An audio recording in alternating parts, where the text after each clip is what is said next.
পরীক্ষা প্রস্তুতি ইউটিউব চ্যানেলে তোমাদের সকলকে আরেকবার ওয়েলকাম।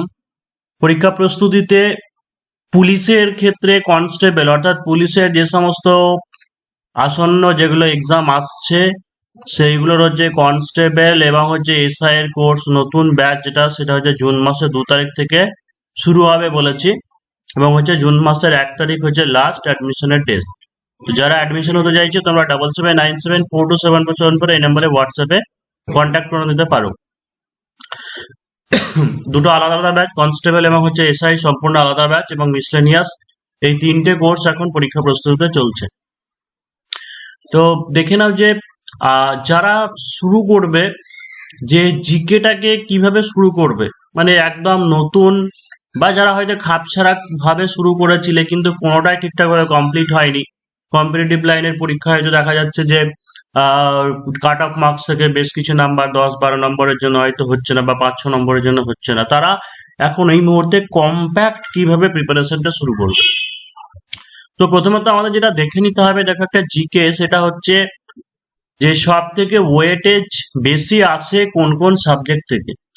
তো দেখো যে সব থেকে বেশি কোশ্চেন যেটা আসে সেটা হচ্ছে হিস্ট্রি, জিওগ্রাফি, এদিকে হচ্ছে ফিজিক্যাল সায়েন্স মানে ফিজিক্স এবং কেমিস্ট্রি মিলে, আর এদিকে হচ্ছে বায়োলজিক্যাল সায়েন্স। তো এই 1, 2, 3, 4টে হচ্ছে মেন সাবজেক্ট আমাদের কনস্টেবল বা হচ্ছে এসআই এর জিকের ক্ষেত্রে।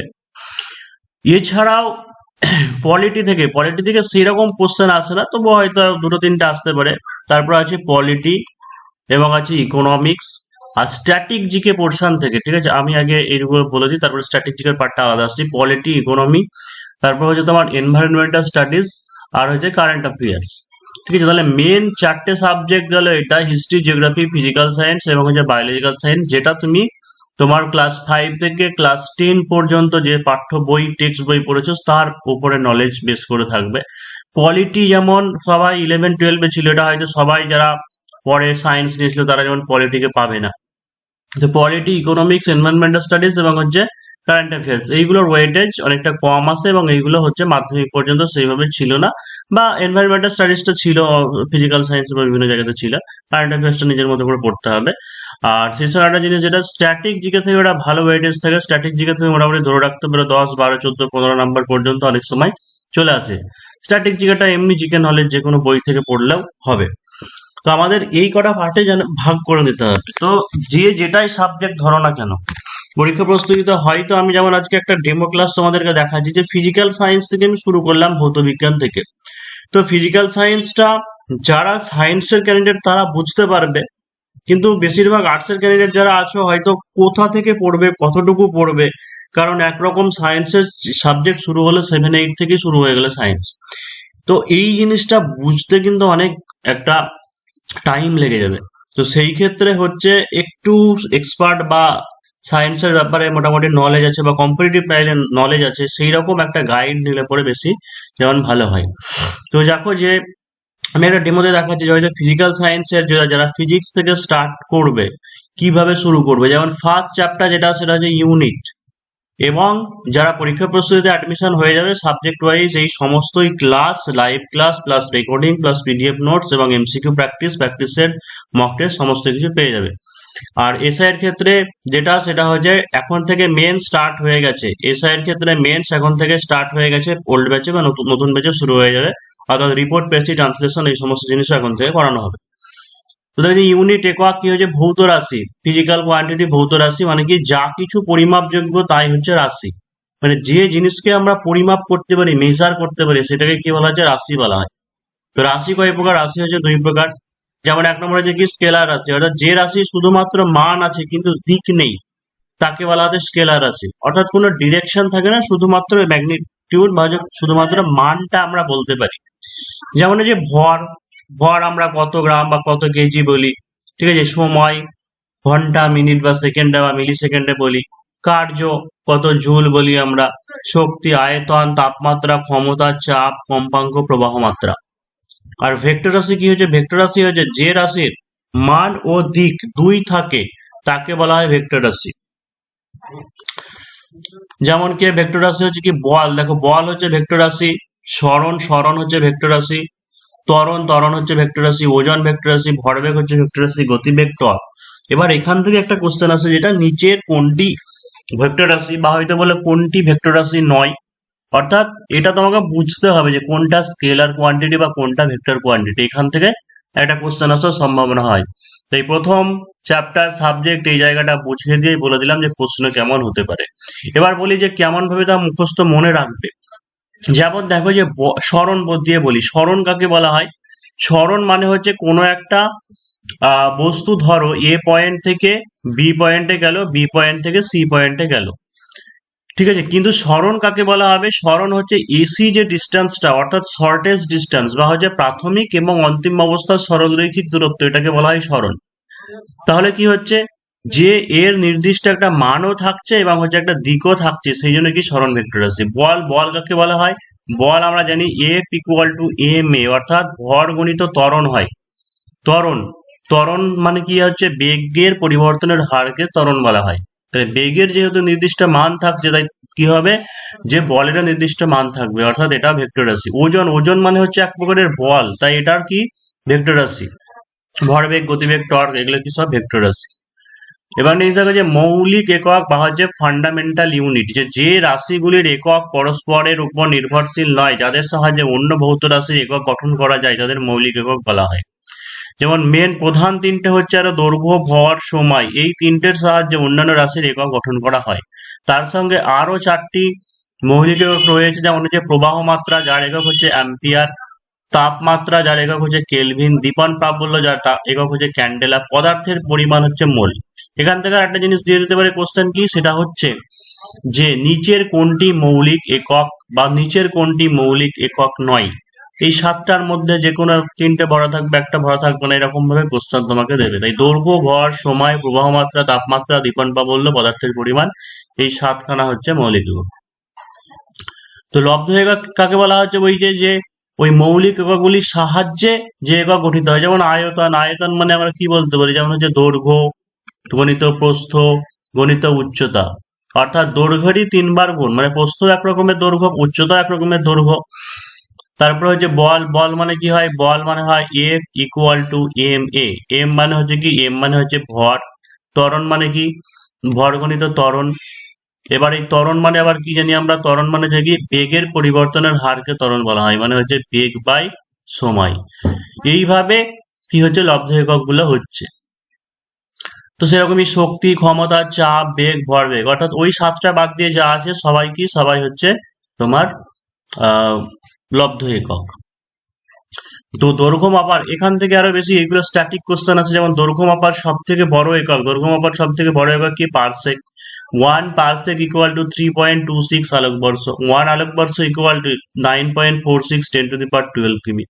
এখানে একটা জিনিস বলে রাখি যে পাস্টে যেটা দেখা গেছে যে পুলিশের পরীক্ষাগুলোতে সায়েন্স পার্টটা থেকে কিন্তু সেইভাবে সেই রকম কোশ্চেন আসেনি। কিন্তু বর্তমানে যদি দেখা যায় যে একটু কম্পিটিশন বাড়ছে, বা যেটা বলা হয় যে সেন্ট্রালের ধাঁচে পরীক্ষা হবে, সেই নিয়মে নিয়োগ করা হবে, এরকম কিছু বলা হয়েছে, তাহলে সেই ক্ষেত্রে সায়েন্সের সাবজেক্টগুলোকে কিন্তু জোর দিতে হবে আমাদের এবার। তো তারপর দেখো যে দৈর্ঘ্য মাপার সব থেকে ক্ষুদ্র একক কি? দৈর্ঘ্য মাপার সব থেকে ক্ষুদ্র একক যেমন হচ্ছে, এটা সব থেকে ক্ষুদ্র নয়, তো ক্ষুদ্র এককগুলির মধ্যে হচ্ছে মাইক্রন, অর্থাৎ 1 মাইক্রন ইকুয়াল টু, ঠিক আছে, 1 micron equal to 10⁻⁻6 metre. 1 nanometre, ঠিক আছে, 1 ন্যানোমিটার ইকুয়াল টু হয় 10⁻⁹ metre. 1 angstrom, 1 angstrom equal to হয় 10⁻⁻10 মিটার। 1 একক ইকুয়াল টু হয় 10⁻⁻13 মিটার। আর 1 ফার্মি ইকুয়াল টু হয় 10⁻⁻15 মিটার। ফার্মি বা এটাকে কি বলা হয়, একটা ফেমটোমিটার বলা হয়, একটা হচ্ছে নাম ফেমটোমিটার। এটাই হচ্ছে দৈর্ঘ্য মাপার সব থেকে ক্ষুদ্র একক, দৈর্ঘ্য মাপার সব থেকে ক্ষুদ্র একক ফার্মি বা হচ্ছে ফেমটোমিটার। নেক্সট হচ্ছে দেখো যে ভর, যে ভর বা যার ইংলিশ টার্মটা কি, সেটা হচ্ছে মাস। যে কোনো বস্তুর মধ্যে যে পরিমাণ, এখান থেকে কিছু দেখবে যে ফান্ডামেন্টাল নলেজের উপর কিছু বেসিক কোয়েশ্চেন থাকে, যে ভর বা পদার্থ, তারপর যে ওজন কাকে বলা হয়, মহাকর্ষ, অভিকর্ষ বল, এইগুলো। তো কোনো বস্তুর মধ্যে যে পরিমাণ জড় পদার্থ থাকে তাকে সেই বস্তুর ভর বলা হয়। তো ভর মাপা হয় কি সাধারণ তুলাযন্ত্রের সাহায্যে। সাধারণ তুলাযন্ত্রে বাটখারাগুলি থাকে 5:2:2:1 অনুপাতে। অর্থাৎ সাধারণ যে তুলাযন্ত্র থাকে ওখানে বাটখারাগুলো রেশিও এইভাবেই রাখতে হবে। অর্থাৎ যদি একটা ধরো 50 গ্রামের যদি রাখো, একটা 20 গ্রামের, একটা 20 গ্রামের, একটা হচ্ছে 1 মিলিগ্রাম, বা যদি কেজি গ্রাম বা মিলিগ্রামে তুমি কম্বিনেশন করে রাখতে পারো। কেন? তার কারণ যে কোনো পরিমাপ এখানে মেজার করা যায়। হয়তো ধরো 879 গ্রাম তুমি মাপবে, 879 গ্রাম মাপলে কি করতে হবে তোমাকে, যে 500 গ্রামের একটা বাটখারা চাপাতে হবে, 200 গ্রামের একটা বাটখারা চাপাতে হবে, 100 গ্রামের একটা বাটখারা চাপাতে হবে, তাই তো? তাহলে 500 আর 300 হলো 800 হয়ে গেল। 79 মানে হচ্ছে একটা 50 গ্রামের, একটা হচ্ছে 20 গ্রামের, ঠিক আছে? আর 9 গ্রামের তো হয় না, সেই জন্য কি করতে হবে, আবার তোমাকে 2 মিলিগ্রাম 2 মিলিগ্রামের দুটো, এবং হচ্ছে আবার 1 মিলিগ্রামের একটা, এইভাবে তোমাকে 5 মিলিগ্রামের একটা, 2 মিলিগ্রামের 2 মিলিগ্রামের করে দুটো, এইভাবে 879 গ্রাম তোমাকে মেজার করতে হবে। তো ভর মাপার সব থেকে বড় একক কি, যে চন্দ্রশেখর লিমিট, চন্দ্রশেখর লিমিট। এবার হচ্ছে কি ওজন, ওজন মানে কি ওয়েট, অর্থাৎ দুটো কিন্তু একই জিনিস নয়, ভর আর ওয়েট একই জিনিস নয়। ভর হচ্ছে কোনো বস্তুর মধ্যে যে পরিমাণ জড় পদার্থ থাকে। ওজন মানে কি, যে কোনো বস্তুকে পৃথিবী তার নিজের কেন্দ্রের দিকে যে বল দ্বারা আকর্ষণ করে, কোনো বস্তুকে পৃথিবী তার নিজের কেন্দ্রের দিকে যে বল দ্বারা আকর্ষণ করে তাকে ভার বা ওজন বলা হয়। স্প্রিং তুলাযন্ত্রের সাহায্যে ওজন পরিমাপ করা হয়। মাপনী চোঙের সাহায্যে কোনো বস্তুর আয়তন পরিমাপ করা হয়। আর মেট্রোনম নামক ঘড়ির সাহায্যে কৃত্রিম উপগ্রহ উৎক্ষেপণের সঠিক সময় নির্ণয় করা হয়। এইগুলো এইভাবে দেখো, যে একজন ঠিকঠাক ভাবে সাজিয়ে কতটুকু কি পড়তে হবে সেইটুকু বলে দিচ্ছে, আর একজন ক্যান্ডিডেট ধরো সব বই, বাজারের বই ঘেটে ঘেটে পড়ছে। কারণ এত পড়ার আমাদের সময় নেই, এত কোয়েশ্চেনও আমাদের পড়তে হবে না, মেন মেন জিনিসগুলোকে স্মার্ট স্টাডি করতে হবে। তো সেই জন্য যারা পরীক্ষা প্রস্তুতিতে অ্যাডমিশন নিতে চাইছো, অবশ্যই 77974274 এই নাম্বারে হোয়াটসঅ্যাপে কন্ট্যাক্ট করে নিতে পারো। কনস্টেবলের জন্য চাইলে কনস্টেবল, বা এসআই এর জন্য চাইলে এসআই, বা মিসলেনিয়াস ক্লাস অলরেডি কিন্তু ওটা স্টার্ট হয়ে গেছে, কিন্তু এসআই বা কনস্টেবল এইগুলো নতুন করে জুন মাস থেকে শুরু হবে। তো 77974274 এই নাম্বারে হোয়াটসঅ্যাপে কন্ট্যাক্ট করো। 4 ডিগ্রি সেন্টিগ্রেড উষ্ণতায় জলের ঘনত্ব কি হয় সর্বোচ্চ? এটা ভীষণ ইম্পর্টেন্ট, অনেকবার পরীক্ষায় এসেছে। 4 ডিগ্রি, কত ডিগ্রি সেন্টিগ্রেড উষ্ণতায় জলের ঘনত্ব সর্বাধিক হয় এবং কত? সেটা 1 সেটা হচ্ছে 1। এই ক্ষেত্রে একটা জিনিস তথ্য বলে রাখি, যে জলের ব্যতিক্রান্ত প্রসারণ, জলের ব্যতিক্রান্ত প্রসারণ কি? বা একটা কোশ্চেন দিতে পারে, যেটা ডব্লিউবিপিএসসি বা প্রিলিমসে এসেছিল, যে নিচের কোনটির ব্যতিক্রান্ত প্রসারণ দেখা যায়? তো অপশনে ছিল জল, দুধ, তারপরে তেল, বা এরকম আরো অপশন ছিল। তো হচ্ছে কি পারদ। তো হচ্ছে জলের ব্যতিক্রান্ত প্রসারণ দেখা যায়। কি সেটা? যে জল ছাড়া অন্য তরলের ক্ষেত্রে 0 ডিগ্রি সেন্টিগ্রেড থেকে 4 ডিগ্রি সেন্টিগ্রেড পর্যন্ত কি হয়, যখন উষ্ণতা বাড়ানো হয় তখন কি হয়, আয়তন বাড়ে, আয়তন বাড়ে আর হচ্ছে ঘনত্ব কমে। এবং 4 ডিগ্রি সেন্টিগ্রেডের পর থেকে কি হয়, মানে আয়তন বাড়ে এবং হচ্ছে ঘনত্ব কমে। কিন্তু একমাত্র জলের ক্ষেত্রে কি হচ্ছে, জলের ক্ষেত্রে এটা, আচ্ছা সরি, এই 4 ডিগ্রি 0 থেকে 4 ডিগ্রি নয়, মানে 0 ডিগ্রি সেন্টিগ্রেড থেকে আস্তে আস্তে টেম্পারেচার ইনক্রিজ হয়। জল ছাড়া অন্যান্য তরলের ক্ষেত্রে কি হয়, আয়তন বাড়ে, ঘনত্ব কমে। আর জলের ক্ষেত্রে 0 ডিগ্রি সেন্টিগ্রেড থেকে 4 ডিগ্রি সেন্টিগ্রেড উষ্ণতা পর্যন্ত উল্টোটা হয়। অর্থাৎ কি হয়, যে আয়তন কমে আর ঘনত্ব বাড়ে, এবং 4 ডিগ্রি সেন্টিগ্রেডে গিয়ে ঘনত্বটা কি হয়, সর্বাধিক হয়, ম্যাক্সিমাম হয়। ঠিক আছে, এটাকেই বলা হয় জলের ব্যতিক্রান্ত প্রসারণ। এবং 4 ডিগ্রি সেন্টিগ্রেডের পরে অন্যান্য তরলের মতোই জল কি করে আচরণ করে, অন্যান্য তরলের মতোই 4 ডিগ্রি সেন্টিগ্রেডের পরে করে। এবং এই জন্য কি হয়, যে জলের লিটারের সংজ্ঞাতে, ঠিক আছে, ডিগ্রি সেন্টিগ্রেড উল্লেখ করা হয়, বাকি 277 কেলভিন, মানে কি হয়, 0 ডিগ্রি সেন্টিগ্রেড সমান 273 কেলভিন হয়। তাহলে 4 ডিগ্রি সেন্টিগ্রেড মানে কত, 277 কেলভিন হবে। তো অনেক সময় কোশ্চেনে ধরো অপশন চেঞ্জ করে দিল, যে আমরা জানি 4 ডিগ্রি সেন্টিগ্রেড উষ্ণতায় জলের ঘনত্ব সর্বাধিক। এবার ধরো কোশ্চেনটা যদি ঘুরিয়ে দেয়, 4 ডিগ্রি সেন্টিগ্রেড অপশনে কোথাও পাচ্ছ না, তাহলে কি পাবে, 277 কেলভিন পাবে। কারণ হচ্ছে কি, 0 ডিগ্রি সেন্টিগ্রেড মানে 273 কেলভিন, তাহলে 4 ডিগ্রি সেন্টিগ্রেড মানে হচ্ছে 277 কেলভিন উষ্ণতা। তো জলের লিটারের সংজ্ঞাতেও এই টেম্পারেচারটা উল্লেখ থাকে এই জন্য। এরপর হচ্ছে বল ও গতি অর্থাৎ force and motion, force and motion. এরপর থেকে আমাদের নেক্সট ক্লাস শুরু হবে, বা সব থেকে একটা জিনিস, এই সমস্ত ক্লাসের ভিউজ খুব কম, লোকে দেখে না, সোজা কথাই বলে দিচ্ছি, কিন্তু কাজে লাগে, পরীক্ষায় কাজে লাগে।